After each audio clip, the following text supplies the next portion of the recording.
En Côte d'Ivoire, un nouveau gouvernement vient d'être formé.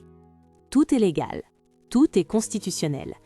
Mais une nomination en particulier fait réagir, interroge et divise.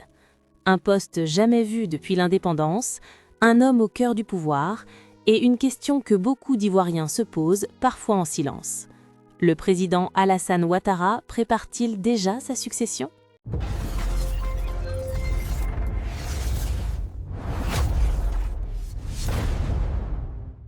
Aujourd'hui, nous analysons en profondeur la nouvelle équipe gouvernementale ivoirienne et ce qu'elle révèle réellement du pouvoir en place.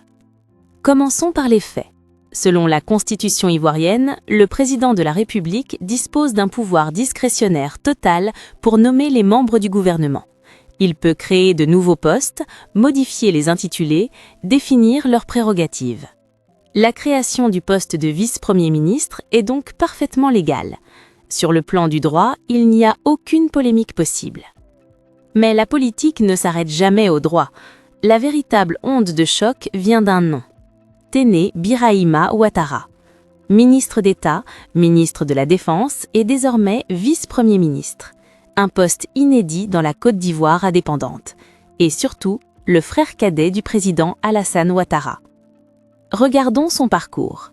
Ancien cadre de banque, fondateur du RDR, trésorier du parti, directeur administratif et financier de la présidence, ministre des Affaires présidentielles, puis ministre de la Défense, et aujourd'hui vice-premier ministre. À chaque étape, ses responsabilités s'élargissent, à chaque étape, il se rapproche un peu plus du sommet de l'État. Alors la question est simple, s'agit-il d'un simple réaménagement technique du gouvernement ou des premiers jalons d'une succession politique ? Car le vice-premier ministre est appelé à coordonner l'action gouvernementale et à suppléer le premier ministre, Robert Begré-Mambé, en cas d'absence. Autrement dit, un poste stratégique, très stratégique. Ses soutiens sont formels. Téné Birahima Ouattara est compétent, son bilan à la défense est jugé positif. Les attaques terroristes ont été contenues, l'armée ivoirienne s'est renforcée. Il a été élu député à Kong. Aucune affaire majeure ne ternit officiellement son image. Alors pourquoi tant de débats ? Parce qu'en politique, le lien familial change toujours la perception. Un détail interpelle. Le président Alassane Ouattara avance avec prudence. Ministre intérim avant confirmation, ministre d'État avant vice-premier ministre. Jamais un saut brutal, toujours des étapes. Comme si le pouvoir testait l'opinion publique sans jamais la brusquer. Avec Robert Begré-Mambé à la primature, le maintien de figures clés comme Patrick Hachi et la montée en puissance de Téné Birahima Ouattara, le pouvoir dessine une architecture qui intègre le sud, le nord et l'ouest. Un message clair, personne n'est exclu. Mais ce rééquilibrage suffit-il à faire taire des soupçons ?